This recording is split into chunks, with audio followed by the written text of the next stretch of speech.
Nakapag-break ka na ba?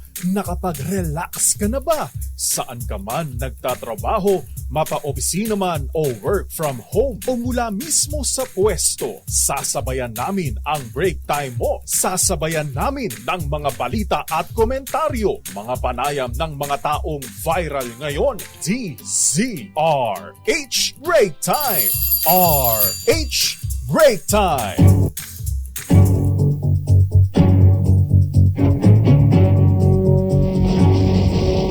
Magandang hapon ho, Luzon, Visayas, Mindanao. Isa pang edisyon ng programang Break Time ngayon pong Lunes, March 18, 2024. RH Break Time! Sa pong headlines, presyo ng petrolyo, aba, may katiting. May katiting na bawas pero may dagdag. So dagdag bawas. Laban-bawi ano ha. Ang gasolina po ay may pagtaas, ang diesel naman ay may bawas presyo. PNP, PPA at Philippine Coast Guard naka-heightened alert na para sa Semana Santa. RH Break Time! Pangulong BBM mariing kinundina ang ambush sa para sundalo dyan sa Maguindanao. Chocolate Hills, gagalugarin ng mga senador. Aba. Mga resort sa lugar, iimbestigahan. Iyon na. Sama ako. Tara na. Break Time! Arrest warrant kontra Pastor Kibuloy. Ilalabas daw po anumang oras ng Senado. North Korea nagpalipad Oh. ng short-range ballistic missile habang bisita ng South Korea si US Secretary of State Aba. Anthony Blinken. Nananadya. Anong ibig sabihin nun? Nananadya ang Nokor, Dahil nandyan si Uncle Sam, Yun. sa South Korea. Wow. Anyang tatikat na kasauanan. Ayun lang, Samantala, Percy Lapid murder case, matibay pa rin kahit namatay si Ricardo Zulueta ayon sa kanyang kapatid na si Roy Mabasa. RH Break Viral teacher na nambulyaw Yun. ng estudyante sa TikTok. Lagot sa DepEd. Lagot ka! Bakit? Abay, binulyawan. Naka-livestream pa. Nagsusukir dami. Susukir. Ayun, kailangan niya magpaliwanag sa DepEd. Samantala naman, Dawla Islamiyah Hasan Group, hinanting daw po ng AFP matapos tambangan at mapatay ang 4 na sundalo.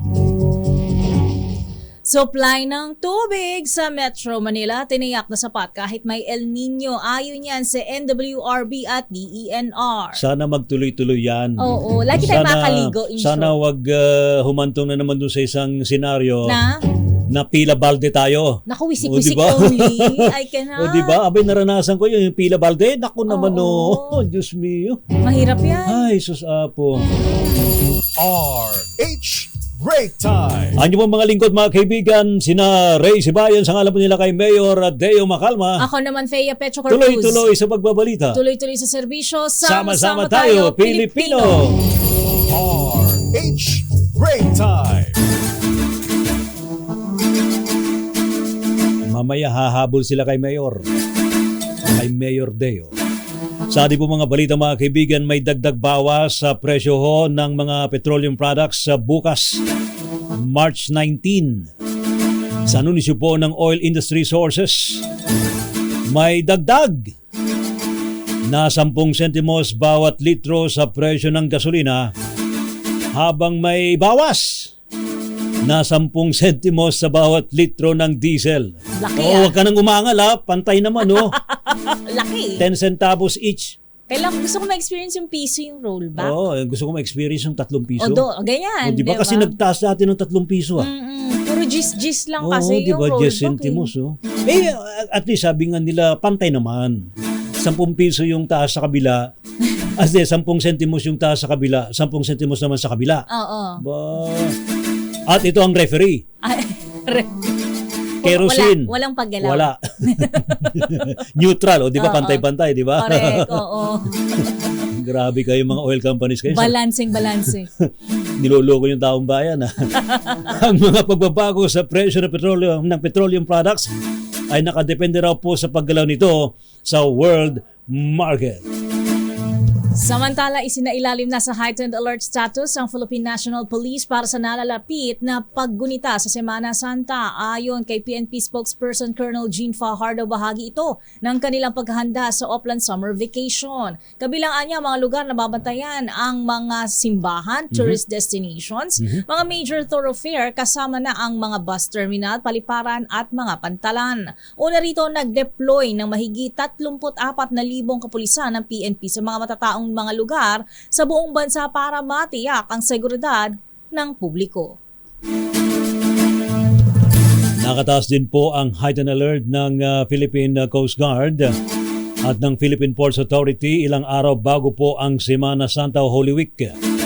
Ayon po sa PPA, magpapatupad sila ng full manpower para po sinasang dagsa ng mga pasaherong magsisipag-uwian, mga magbabakasyon sa mga probinsya. Samantala, 24 oras namang babantayan ng Philippine Coast Guard ang ruta ng mga barko sa Western at Eastern Seaboards ng Pilipinas, kasama na po ang ruta ng Inter-Island. Ito'y para matiyak daw ho na maayos ang operasyon sa lahat ng mga pantalan at walang maitatalang masasagtan sa mga pagbiyahe sa karagatan ng bansa. Samantala, nagsagawa ng inspeksyon sa mga bus terminal sa bahagi ng Santa Cruz, Maynila ang Land Transportation Office. Bahagi pa rin ito ng Oplan Biyaheng Ayos Holy Week 2024 ng Department of Transportation. Kabilang sa mga ininspeksyon ang kondisyon ng mga pampasaherong bus kasama ang traffic signals nito. Layon nitong matiyak na nasa maayos na kalagayan ng mga bus para masigurong ligtas at makararating ang mga pasahero sa kanilang mga destinasyon. Sa iba pang balita, mariin pong kinundina ni Pangulong Ferdinand Marcos Jr. ang ginawang pananambang sa panasundalo sa Maguindanao del Sur kahapon. Sa isang tweet, sinabi ni Pangulong BBM na ang mga ganitong gawain ang dahilan kaya't pinalalakas ng gobyerno ang pagpuksa sa terorismo sa rehiyon at sa buong bansa. Tinag din po ni Pangulong Marcos Jr. ang hustisya sa mga namatay na sundalo. Tinatasan po ang mga kaukulang ahensya ng pamahalaan na ibigay ang tulong ho sa mga naulilang pamilya ng mga sundalo. Umasa naman ng Pangulo na magbibigay daan ang insidenteng ito para po sa pagkakaisa ng mga Pilipino sa mas ligtas at insurgency-free na Pilipinas. Samantala, para sa ating flash report. Yun! May flash report to. Naku naman, no? Ano ba yung flash report na yan? Flash Report. Flash Report! Sumiklab ang sunog sa P. de la Cruz, San Bartolome, Novaliches, Quezon City na ngayon ay nasa 5th alarm na. Ang laki na ng sunog pag 5th Malaki alarm. pa 5th alarm, Oo. diba? Per second, yung di kaya ba? pang maapula Malaki agad. na yan. So, dapat sugod lahat ng mga bumbero dyan. Ano ha? Abangan pa natin ang Oo. pandetalye sa naturang Ano kaya sunog. ito? Kabahayan ba ito? O industrial, ha? Oo. Oh, wow, ha? Ang laki na palang Mag-ingat po sunog yan, tayo. ha? Diyan po yan sa may P. de la Cruz, San Bartolome, sa Novaliches, Quezon City. Malaki ho yung sunog na yan. Flash Report. Flash Report! Samantala, nangako ang Armed Forces of the Philippines na hahabulin nito ang mga responsable sa pananambang sa 4 na sundalo sa Maguindanao del Sur. Sa statement ng AFP, sinabi ni Chief of Staff General Romeo Browner Jr. layo nitong matuldukan ang karahasan ng grupong Dawla Islamiyah. Nakarami naman si Browner sa mga kaanak at mahal sa buhay ng mga namatay na sundalo. Ayon sa Philippine Army, kinilala ang mga nasawi na sina Private Marvin Dumaging, Private Jesse James Corpuz, Private First Class Carl Aranya, and Corporal Curzaldi Espartero. Samantala naman, isa raw pong isolated case ang nangyaring pananambang at pagkamatay ng 4 na mga sundalo sa Datu Hofer, Maguindanao del Sur. Sa panayam po ng DCRH kay Brigadier General Oriel Pangcog, Commander ng 601st Brigade, sinabi niya na ngayon lang nangyari ang ganitong insidente simula nang siya'y maasahin sa naturang lugar. Nagpapatuloy naman ang operasyon at pagbabantay ng militar para mapanatiling mapanatiling katahimikan sa naturang lugar. For the past 2 years na, kasi ako sobrang 2 taon na rin ako naging brigade commander dito. So ang kauna-unahang nangyari na nagkaroon sila ng opensibang katulad nito. So far, ito lang naman yung mga nangyari. Kaya sa pangkalahatan ay maayos. Very peaceful ang Maguindanao del Sur at Maguindanao del Norte. So yes, ma'am, isolated lang talaga ito. Abay, Dawla Islamiyya pala, no? Dawla Islamiyya Hasan Group ang sinasabing nanambang sa Naku. 4 na mga sundalo Di pa ba sila kahapon ng umaga. mauubos? Ha? Di pa ba sila Yun nga, ano, ha? mauubos? Ito'y habang sakay pala yung ating mga sundalo sa isang civilian na sasakyan, na vehicle, ano, so ha? tinambangan. So meaning, hindi talaga marked na Hindi marked militar. vehicle, eh. Oo. At pabalik na sana sila sa patrol base mula sa isang bayan dyan sa Maguindanao del Sur. Naku naman, no? Nakikiramay po tayo sa mga naulilang pamilya ng 4 na sundalo.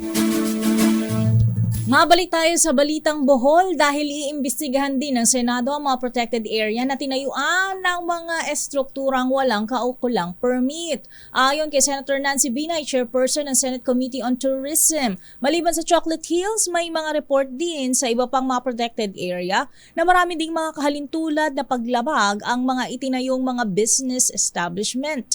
Kabilang dito ang isla ng Siargao na nasa 900 mga establishmento ang walang environmental clearance certificate ayon mismo kay DENR Secretary Tony Loizaga. Bahalak nila magsagawa ng ocular inspection sa Chocolate Hills, katuwang ang Committee on Environment ni Senator Cynthia Villar. Baka kailangan nila ng kasama. So pupunta dito ho kami. Nandito. Di ba nakapunta dyan? Pwede ho mag-live si Miss Teya ho yan. Di pa kasi Tatalasan nakapunta ko talaga. ng Bohol. Correct, tatalasan ko talaga. Magla-live ho aking si Miss paningin. Teya pag sinama ho ninyo dyan sa Bohol. Oo, pakisked lang. I-plot lang po natin ng Magla-live maayos. stream pa. Yes. No, di ba? Aakyatin ko yung mga bulubundukin na kailangan akyatin. di ba? Actually, sabi nga nila ay hindi naman daw bundok yan. Burol? Burol. Burol. Pero ganun pa man, ganun pa rin yun eh. Oo. Considering na yung Chocolate Hills ay talagang Kakaiba kasi siyang national structure. heritage natin yan. Yes, O, di ba? Oo. Pero ang dami na pala mga nakatayo dyan. No? Oo. Yung mga resort dyan sa Correct. paligid. Pero ito kasing Captain's Peak ang pinaka. Meron pang pool. Ito bang Sakbayan Peak? Wala parang view deck lang siya, no? View deck lang. Yung Actually, dun sa Agta? Ano yan? Agta? Agta. Ano yan? Agta ba yun? View deck din? View deck din. Kasi may yung isa may hagdan. pool. May hagdan na paakyat. So walang cottages? Yung isa parang merong cottage? Itong isa ang yung Captain's Peak, ang meron talagang pool. May pool na may cottages pa. Okay. Complete Pwede kang magtampisaw. With video okay. Ewan ko, hindi ko alam. Hindi ko sure. Dagdag ko lang yung video okay. Baka meron. Ayan. Abay, kailan kaya pupunta sina Senador Nancy Binay sa Sasamahan Senador ko. Cynthia Villar? Baka kailangan nila ng tagapayong. Tagapayong. Ano kaya reaksyon ni Senador Villar dun sa mga meme? Ay, oo. Na siya mismo sa kanya daw yun. Na soon will rise, mga ganyan, diba? Diba? Ay, pwede naman pala eh. Ganun na. Oo nga. Buti hindi napipikon si Senator Hindi naman Cynthia siguro. Villar. Ano? Oo. Pero lagot kayo pag pinagalitan kayo ni Principal. ni ma'am, ni principal. Ano? Samantala naman sa iba pang balita, mari na maglabas anumang oras daw po ng warrant of arrest ang Senado laban kay Pastor Apollo Kibuloy. Ayon po kay Senadora Risa Ontiveros, chairman ng Senate Committee on Women and Children, hindi raw ho katanggap-tanggap ang naging tugon ni Pastor Kibuloy sa ipinadalang show cause order. Ayon po kay Senadora Risa Ontiveros, ipapadala nila sa abogado mismo ni Kibuloy ang desisyon ng komite para ipapatid na tuloy ang contempt order laban sa pastor. Oras daw matanggap ang ruling ng komite, hihilingin po ng Senadora kay Senate President Juan Miguel Zubiri na mag-issue ng arrest order laban kay Pastor Kibuloy. Sa iba pang balita, nagpakawala ng short-range ballistic missile ang North Korea sa harap ng pagbisita ni US Secretary of State Anthony Blinken sa South Korea. Ayon sa SOCOR Military, pasado alas 8 ng umaga nang pakawalan ang missile na may layong 300 kilometers at bumagsak sa East Coast. Kinondena ng South Korea Military ang ginawa ng NOCOR na malinaw anyang provocation sa rehiyon. Kinondena rin ng Japan ang ginawa ng NOCOR at tinawag na banta sa kapayapaan at seguridad hindi lamang sa rehiyon kundi sa international community. Magugunit ang inanunsyo ng Department of Foreign ang nakatakdaring pagbisita ni Blinken o Department of Foreign Affairs ang nakatakdaring pagbisita ni Blinken sa Pilipinas sa March 18 to 19. Today! Ngayon inaasahang darating sa nga. Pilipinas. Miss Thea. Si U.S. Secretary of State Anthony Blinken. Bibisita sa bansa si Blinken para talakayin ang bilateral ties ng Pilipinas at ng Estados Unidos. Ayon po sa Department of Foreign Affairs, abay bukas naman inasahang maipagpulong si Blinken kay Pangulong Ferdinand Marcos Jr. dyan sa Malacanang kung saan pag-uusapan nga ang issue ng West Philippine Sea o yung pong ginagawa ng China sa South China Sea. Ito na po ikalawang beses na bumisita sa bansa si Blinken kung saan unan niyang kikitain si may pagkita kay DFA Secretary Enrique Manalo. Noong nakalipas na araw ay bumisita rin po sa bansa ang US Presidential Trade and Investment Mission to the Philippines, pauna naman ni US Secretary of Commerce Gina Raimundo. Ayun. May bisita pala tayo, no? Today, pagkagaling sa South Korea. SOCOR. Kaya lang PI naman. pasaway talaga tong si Kim Jong-un, ano? Oo. May mantakin mo, inaasar pa ang US, ha? Nagpakawala ng buti na lang short range. Oo. Hindi long range. Oo naman. Oh. Kasi pagka sobra na yun, hindi na lang provocation yan. Kasi Talagang... lalo na pag ICBM, Mm-mm. yung tinatawag na ano naman tawag na yan? Basta yung dulo, ballistic missile. Ballistic missile. Yun. Intercontinental. Ayan. Yun. Oo, ibig sabihin, layo na nun, ha? ICBM. Yun yung mga kinakarga ng mga nuclear warhead. Oo, delikado yan. Actually, kahit naman short range na ballistic missile, Delikado rin pwedeng naman. kargahan ng nuclear warhead. Ano, ha?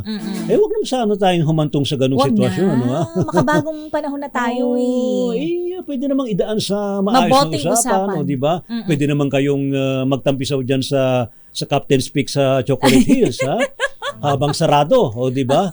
Sa kanila muna exclusive. O di ba? Yun lang naman yan, no, ha? Wag nang idadaan sa arma-armas. Oo. Delikado. Ano lang, no? tumbang preso, ganyan. Yan, pwede namang magtiradura na lang kung gusto ninyo. Pwede kayong magpa... Ano yung ngayon ganun? Arm wrestling. What's arm wrestling in Filipino? Ganon. Ayun yan. Ano yung arm wrestling? Ano tawag? Boss, ano tawag doon sa ano? Arm wrestling. Yung arm wrestling? Sanggol! Dito na sila kay Deo. Call a friend. Dito na sila kay Deo. RH Break Time. Okay, sabay pa rin po sa iba pang mga balita mga kaibigan sa programang Break Time. Narito na po sila kay Mayor Deo Macalma. Hindi pong lingkod mga kaibigan si Ray Sibayan. Kasama pa rin Theo Pecho Corpus. Tuloy-tuloy sa pagbabalita. Tuloy-tuloy sa serbisyo. Sama-sama tayo, Pilipino. Pilipinas ang oras. Ganap na hong alas 4:26 ng hapon. Maraming salamat Ray Sibayan. Oras mga kaibigan, ganap ng alas 4:32. Sa detalye pa rin na ating mga balita. Standby sa ating mga reports. Standby Let Narciso mula sa Malacanang. Standby Raymond mula sa Senado. Standby Milky mula sa Kamara. Nagprotesta sa tapat ng tanggapan ng Department of Migrant Workers sa EDSA Mandaluyong kaninang umaga. Ipinanawagan ng mga OFWs ang kanilang kabuhayan, karapatan at kita kaysa gawing prioridad ng gobyerno. Ang issue pa rin ng charter chains. Ngunit sa kasagsagan ng rally, pinangunahan ng grupong Migrante International, lumabas naman si DMW Officer in Charge Yusek Hans Leo Kaknak at personal na hinarap ang mga nagprotesta at inimbitahan pa sa kanyang opisina. At sila ay nag-usap tungkol sa nasabing usapin. Isinagawa naman ng mga migrante ang kanilang protesta kasabay ng pag-alala sa ika-20 taong death anniversary ng OFW na si Flor Contemplacion. Samantala, nasa 63 Pinoy ang i-repatriate ng gobyerno ng Pilipinas sa gitna ng nangyayaring kaguluhan sa Haiti. Inanunsyo ng Department of Migrant Workers at Department of Foreign Affairs sa isang joint statement ang repatriation ng mga Pinoy matapos isailalim sa Alert Level 3 ang naturang bansa. Ibig sabihin, voluntary repatriation ang gagawin sa mga Pinoy na naroon kasunod ng marahas na gang activity sa mga lugar sa nasabing lugar. Sa datos, may 115 Pinoy sa Haiti pero wala pa namang napaulat na sugatang OFW sa krisis. Pinag-aaralan ngayon ng mga ahensya ng gobyerno na magkaroon ng chartered flight para sa repatriation dahil walang lumalabas na lipad sa Haiti at delikado rin ang land travel doon sa ngayon. Naniniwala naman si Roy Mabasa, kapatid ng pinatay na broadcaster na si Percy Lapid, na nasa Pilipinas pa rin. Si dating Bucor Chief General Gerald Bantag na itinuturong mastermind sa nasabing krimen. Sa panayam ng DCRA, sinabi ni Roy Mabasa na bagamat may mga ulat na nasa bansang Cambodia na si Bantag, sa kanilang kapwa hindi naman siya naniniwala. Sinabi pa ni Mabasa na maaari namang ituro ng mga nakita si Bantag kung saan ito matatagpuan, lalo na may patong ito sa ulo na nagkakahalaga ng 2 milyong piso. Ganun ang paliwanag ni Roy Mabasa. May nagsasabi na mga tiga nasa Cambodia raw kaysa nasa Cambodia, pero hindi naman tayo naniniwala eh. Naniniwala tayo na nandito pa rin si General Bantag. Yun nga lang, yung mga nakakakita, meron hong patong sa ulo yan. May patong na 2 million kung hindi ako nagkakamali. Wow. Kaugnay ng balitang yan, malaki ang magiging epekto ng pagkamatay ni Ricardo Zulueta, isa sa mga akusado sa pagpaslang sa broadcaster na si Percy Lapid. Sa panayam ng DZRH kay Roy Mabasa, kapatid ni Lapid, sinabi nito na alam ni Zulueta ang mga umano'y utos ni dating Bureau of Corrections Chief Gerald Bantag sa pagpatay sa kanyang kapatid. Sa kabila nito, naniniwala si Mabasa na hindi ito magiging dahilan para humina ang kaso laban sa iba pang akusado at malulutas ito sa darating na panahon. Pero sa ngayon, hirit ng pamilya Mabasa na magkaroon ng independent autopsy report ang Philippine National Police upang malaman kung ano ang totoong nangyari kay Zulueta. Narito muli si Mabasa. Malaki ang magiging epekto niyan kung tutuusin, sapagkat si Zulueta ay may alam dun sa instruction na ibinibigay ni Bantag dun sa pagpatay kay Percy. Subalit titignan natin, marami pa namang paraan upang ma-resolve yung kay Zulueta. In the meantime, nais lang muna nating i-focus ating atensyon dito sa independent autopsy report na gagawin kung sakasakali. Samantala, alamin natin ang detalye ng mga reports. Una natin ang report mula sa Malacanang. Pangulong Bongbong Marcos Jr. nagbilin sa mga bagong promote na PNP officers na huwag magpabaya at galingan ang kanilang trabaho. Ang detalye mula kay Aris number 14, Let Narciso, please come in. Miss Let. Lakay Miss Thea, pinangunahan ni Pangulong Ferdinand Marcos Jr. ang panunumpa ng 55 mga bagong one-star rank officer ng Philippine National Police. Sa kanyang talumpati, sinabi ng Pangulo sa mga bagong opisyal na ang suot nilang insignias ay hindi lang tumutukoy sa kanilang ranggo, kundi tanda ng kanilang commitment sa sinumpaang tungkulin. At ang esperyaan niya sa kanilang mga balikat ay dapat magsilbing paalala ng mas mabigat na responsibilidad. Ito'y ang tiyaking ligtas ang mga mamamayan mula sa kanilang bahay hanggang komunidad. Bilin pa ng Pangulo, dapat magsikap ang mga ito para dumami pa ang achievements. Tinukoy naman ng Presidente na kabilang sa mga dapat bantayan ngayon ay ang pag-usbong ng cybercrime-related incidents. Para sa kauna-unahan sa Pilipinas, DZRH letters, so yes, Lakay. Anong oras ang meeting ng Pangulong Marcos kay Secretary Blinken bukas? Wala pang binabanggit lakay kung anong oras bukas.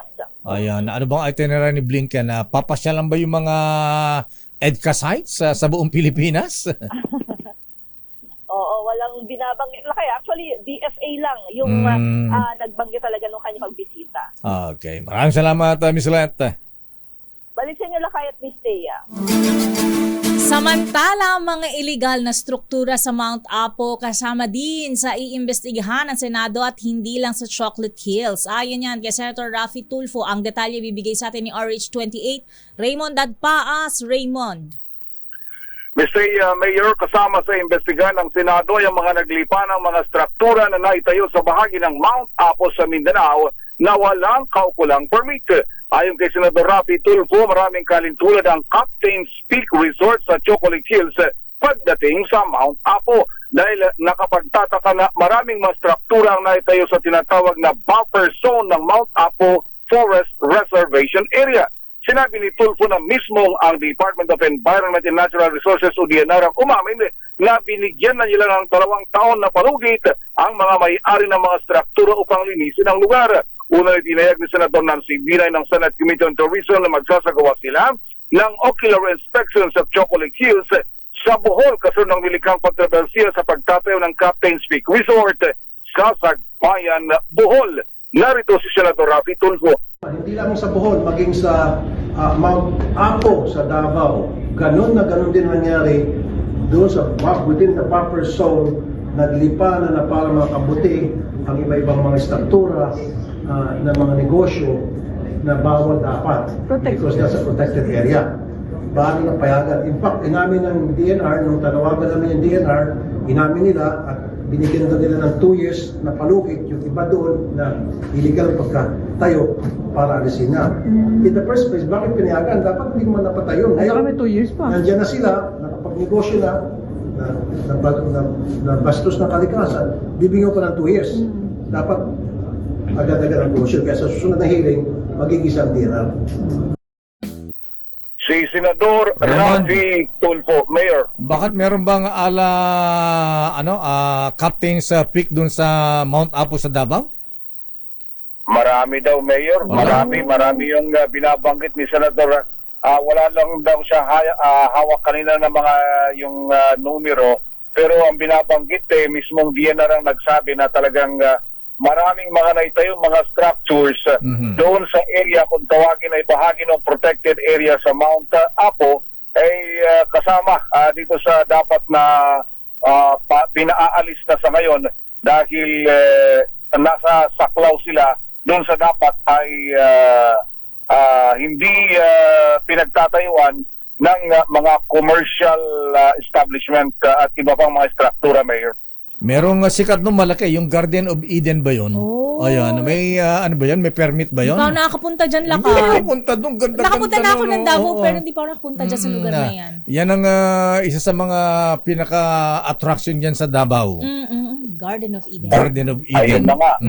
Mukhang maraming, kung magiging seryoso ang kampanyang ito, Mayor, mukhang maraming tatamaan. Ang problema nga lang, doon sa mga narinig nating kwento, ay puro mga kung hindi man influential ay mayayaman. Ayun. Na ang mga may-ari ng mga strukturang mga ito at yun ang malalaman kung paano pa malilinis yung nasabing lugar at iiwanan nila lalong-lalo na nga kung paano nakapagtayo ng mga establishmento sa nasabing lugar na kung wala, lalong-lalo na kung wala namang kaukulang permit mula sa iba't ibang mga ahensya ng pamahalaan, Mayor. Ayan. Pero sino ba may-ari ng Garden of Eden? Matagal na yun eh. Oo nga. Research ko tuloy. Nasa Toril siya eh. Nasa Toril ba yun? Toril, Davao daw. Lakay. Nasa tuktok ng bundok yun eh. Ayan. Paano nga pala dumarami ang mga yan? Tapos wala palang permit sa DNR. Baka sabi ecotourism. Ayan. Kanino? Kanino humingi ng permit? Kanino humingi ng permit? Bahala na kung sino kanino malakas. Okay, sige, abangan natin yan. Abay, naungkat ngayon yan dahil sa nangyari sa sa Chocolate Hills. Okay. Ayun, mukhang lalawak yan, Mayor, yung nasimulan yan sa Chocolate Hills. Papunta din sa ibang mga, kung hindi man mga protected area, mga tourism area na dapat ay nabibigyan din ng kaukulang protection. Eh, In the meantime, Diyan sa Senado, kumusta yung arrest warrant ni Pastor Kibuloy? Meron na ba o wala pa? wala pa, Mayor, dahil sabi ni Senate President Zubiri kanina, kababalik lang niya ng bansa, pero siya naman na ang nag-preside kanina dito sa session. At sabi niya pag-aralan yung lahat ng proseso na nangyari over the weekend, nawala siya dito dahil kasama nga niya ni Pangulo doon sa Czech Republic, pag-aralan daw yung sinumiting sagot ni Pastor Kibuloy doon sa show cause order, at ang naging tugon naman sa kanya ni Senator Rizal Tiberos na siyang chairperson ng Senate Committee on the Women and Children, Mayor. Okay, maraming salamat, Raymond. Panggitin ko din lang, ngayon lamang ay naaprobahan na sa third and final reading yung pagtatayo ng Bulacan Eco Zone na aprobado ngayong hapon sa Senate plenary sa third and final reading. Ang Bulacan Eco Zone ay ang may proyekto nito ay ang San Miguel Corporation ni Ginoong Ramon Ang. Ano yan? Ano yung Eco Zone na yan? Yung kasama ng airport ngayon. Okay. So ito tuloy na. Magtatayo ng Bulacan Airport at sa paligid nito ay merong Eco Zone na Mayor at Ms. Rhea. May permit yan. Di ba yan yung pinatigil dati ni Manang Aimee? Tama ba? Ayan, naging easy yan dahil... na binito ni Presidente nung nakaraan. At mukhang nagkaroon ng mga pagbabago, ay nasa kanila na ngayon ay makalulusot na tuloy ng malalagdaan sa Malacanang Mayor at Ms. Rhea. Ayan, dinepensa ni Senator Aimee si Don Ramon Ang dahil masama daw na senyalis sa mga foreign investors. Ayan. Okay, maraming salamat. Maraming salamat, Raymond. Para sa kauna-unahan sa Pilipinas, DZRH, ito si Raymond Datas, tuloy-tuloy sa pagbabalita, tuloy-tuloy sa serbisyo, sama-sama tayo, Pilipino. Mula sa Senado, dumako naman sa Kamara, resolution on both houses 7, yung RBH 7, dadalhin na ng Kamara sa COMELEC kapag nakuha ng 3/4 votes para pagdesisyonan ang issue sa plebisito. Ang detalye mula kay Aris number 12. Milky Rigonan, please come in. Milky. Lakayateya, bago mag-Miyerkules, baka maipasa na ng Kamara ang resolution of both houses number 7 na amyenda sa lang economic provisions ng 1987 Constitution. Ayon kay House Majority Leader Manuel Dalipe, kapag napagtibay na ng Kamarang RBH 7, dadalhin na ito sa COMELEC para mapagpasyahan ang pagdaraos naman ng plebisito. Sa pagtaya, nasa 280 congressmen ang co-authors ng RBH 7 para maisulong ang amyenda sa economic chacha. Pakinggan natin ang pahayag ni House Majority Leader Manuel Dalipe. Ganun pong mangyayari. Pag meron na tayong 3/4 vote ng RBH 7 dito sa House at meron din yung Senate, ang ultimately magdidesisyon niyan yung COMELEC. So, sino magsasabi? Basta wala naman kasi iba pang opisina na pwede i-forward to kung hindi sa Commission on Election. Because in the law, it is definitely COMELEC who will decide if we have complied and there is a sufficient number of votes as stated in the Constitution that they can ultimately schedule for a plebiscite on resolution of both houses number 7. Una rito, Senado naman ng House Deputy Speaker David Suarez, nominal ang gagawing botohan sa Miyerkules, Senado tuling pagbasa para sa RBH 7. Sabi ni Suarez, kung pagbabasihan ang numero, approve na in principle ang economic charter change dito sa Kamara. Paliwanag pa ni Suarez, patunay ito ng pagkakaisa at suporta ng mga kongresista sa paumuno naman ni House Speaker Martin Romualdez para maamyenda ng economic provisions ng ating saligang batas. Para sa kauna-una sa Pilipinas. Yes, ayan na, paano daw kung tumutol ang mga senador? Yun ang tanong nga namin lakay kay Majority Leader Dalipe.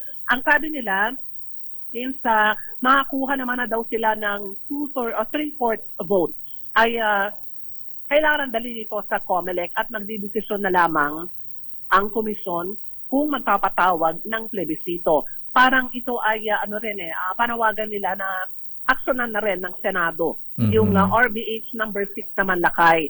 Kasi kung hindi aksyonan, baka daw walang mangyari. Lalo't meron silang time frame na hinahabol sa ngayon. Ayan. Okay. Mukhang ihahabol talaga ang plebiscite sa election, ano? 2025. Sa 2025, Lakay. At gusto rin nilang matapos na ito bago rin mag-Holy Week break para hindi daw maupuan itong resolution of both houses number 7. Okay. Maraming salamat, Manang Milky. Teka muna. Anong latest dun sa paglalabas ng arrest warrant ng House Sergeant at Arms? Nakita na ba si Pastor Kibuloy? Hanggang ngayon, Lakay, wala pang update, pero nakahanda na yung kanya magiging detention. Sabi niya, dito sa area, ng South Wing, dito sa Batasan, dahil sabi nga ng Senate Sergeant at Arms, hanapin nila itong si Pastor Kibuloy. Base sa mga impormasyon, ito ay nasa Davao. Mukhang nagpadala na rin ang Kamara ng mga kinatawan doon para isilbi yung warrant of arrest. Dahil nabigo itong dumating last week sa hearing ng Kamara. Sino yung Sergeant at Arms ngayon sa Kongreso, Manang Milky? Sino General yan? Retired General? Reginald Velasco, Lakay. General Reginald Velasco. So siya mismo ang nagpunta sa Davao o mga tauhan niya ang pinadala? May mga tauhan silang pinadala doon, Lakay, dahil pinanghawakan din nila yung sinasabi ni Atty. Topacio na yung kanyang kliyente ay nasa Davao lamang daw. Okay. So abangers na lang sila sa Davao. Abangers na lamang daw sila doon. Di sila hingi ng tulong kay dating Pangulong Duterte para madaling mahanap si Pastor? Ay, hindi naman nababanggit tayo. Kasi nangako rin ka last week itong si Atty. Topacio na magkikita daw sila noong last week nitong si Pastor Kibuloy. So ang sabi niya ni Congressman Suarez, magkikita naman pala kayo iparating mo na kinakailangan namin ang presensya nitong si Pastor Kibuloy dito sa Kamara. So ang sabi niya ni Atty. Topacio, pipilitin niya daw na makausap ang kanyang kliyente. Pero as usual, Lakay, hindi siya nakatugon dun sa deadline na Friday last week. Kaya ngayon, inilabas ng Kamara yung arrest order laban kay Pastor Kibuloy. Okay. Maraming salamat, Manang Milky. Magandang hapon, Lakay Teya, para sa kauna-una sa Pilipinas, DZRH. Ako si Neil Grigunan. Tuloy-tuloy sa pagbabalita, tuloy-tuloy sa serbisyo. Sama-sama tayo, Pilipino. Lakay, parang lagi may occupant yung mga detention areas ng Senado tsaka ng Kamara. Napansin ko lang. Samantala, gurong ng bulyaw ng estudyante sa TikTok, tukoy na at lagot sa Department of Education. I-detalye mo RH7, Henry Uri. Henry. Kaya, tukoy na ng Department of Education ang gurong ng bulyaw ng mga estudyante sa TikTok kamakailan. Ayon kay Assistant Secretary Francis Bringas, nagpagsalita ng Department of Education, galing sa National Capital Region ang guro at nagtuturo ng high school. Pagamat hindi pinangalanan, sinabi ni Bringas na pinadala na ang viral teacher ng show cause order para magpaliwanag ng kanyang panig. Dagdag pa ni Bringas na initially, nakausap na ito ng DepEd Division ng NCR at sinabing may mga group raw ng kabataang estudyante na nagbitaw ng masasakiting salita laban sa guro, kaya ito nakapagsalita ng ugaling squatter, ingrato at walang mararating sa buhay laban sa mga estudyante.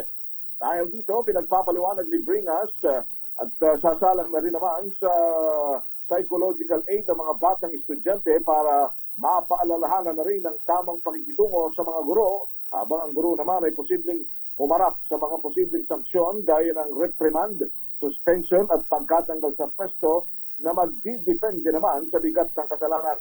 Sa ngayon, nananatiling lihim pa ang kompletong detalye ng naturang teacher para makaiwas naman daw ito sa public persecution ayon sa Department of Education.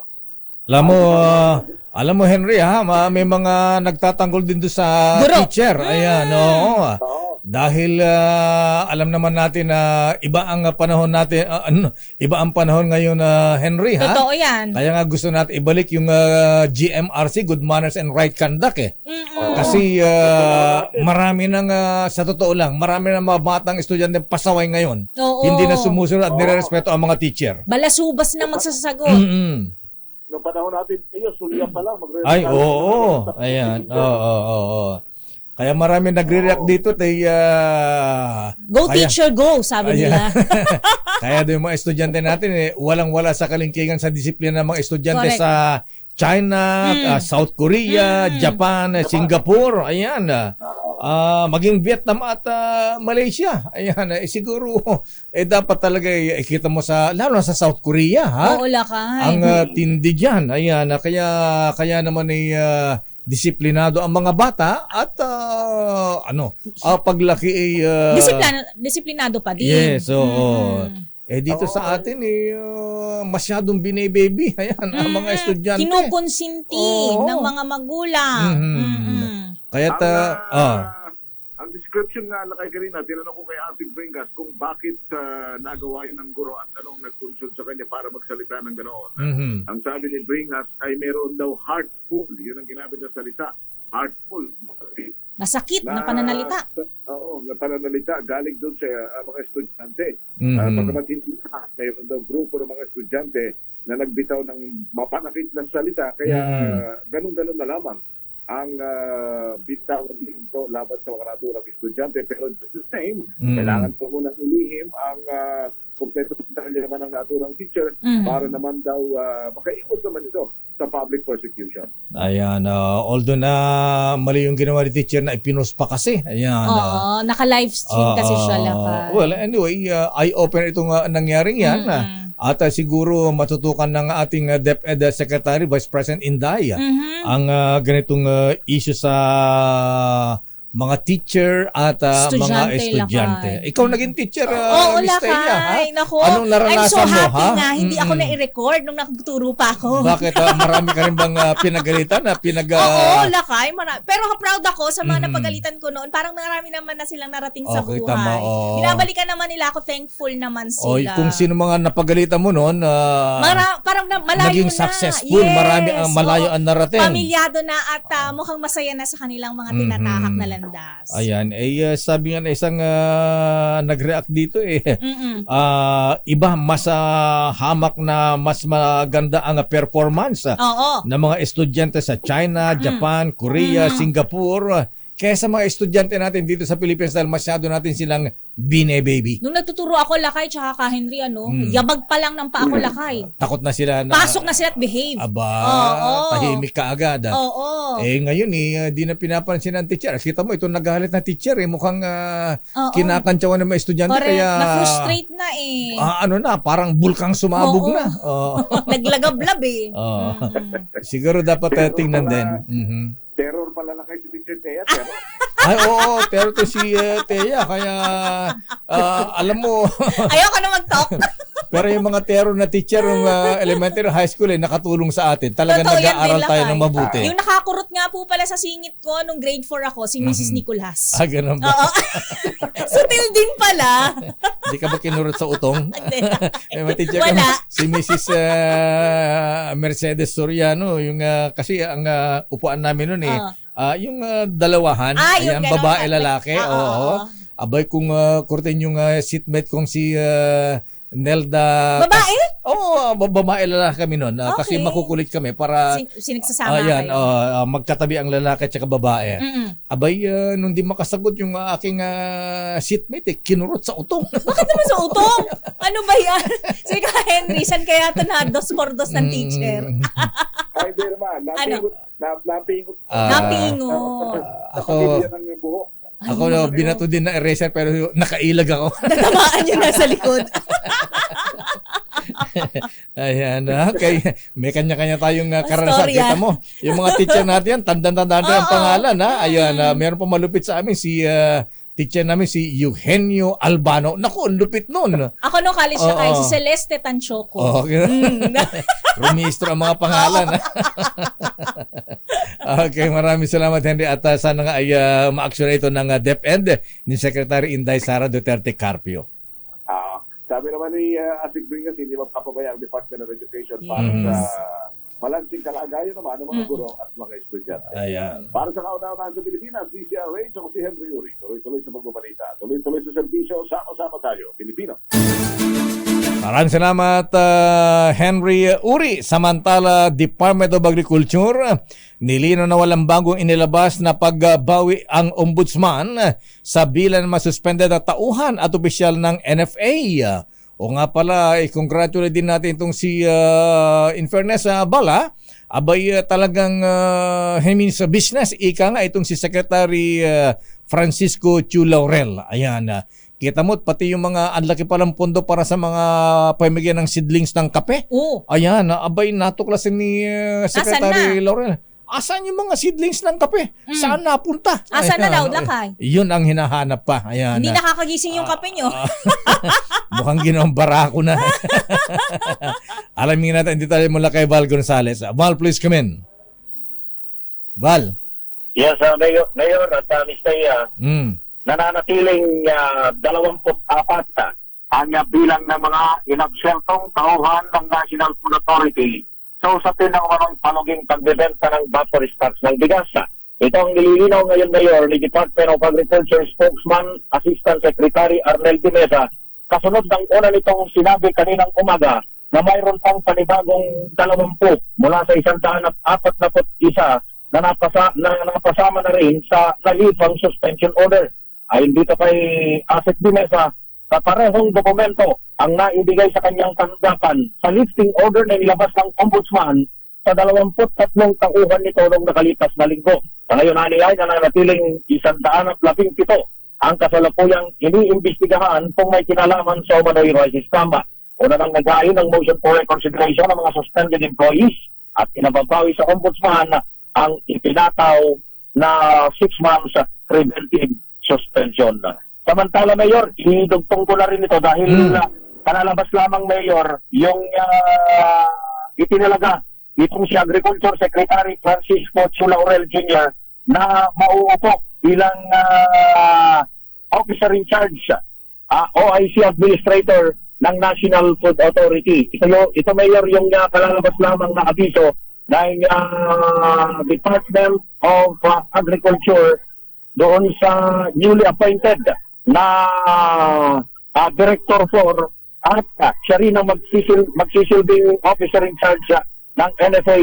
Itong si Director 4 Larry Lacson. Ito Mayor, yung bagong uupo ngayon na OIC Administrator ng Department of ng National NFA Food Authority.